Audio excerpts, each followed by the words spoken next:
সারাদিন পানু দেখলে হবে না। মানে আমি তো পানু দেখিনি, আমি তো সানি লিওনের ভজন শুনছিলাম। এবার তোকে কিছু করতে হবে। বিয়ে করি দাও বাবা, প্রত্যেকদিন করবো।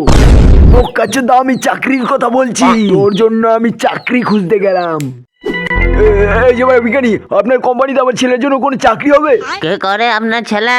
তো খানকি ছেলে সারাদিন শুধু পানু দেখে। এবার আপনি কিছু করুন। সরি, আমরা কোনো কাজ দিতে পারবো না। এই যে ব্যাংক ম্যানেজার, আপনি কি আমার ছেলেকে আপনার কোম্পানির সিও বানাবেন?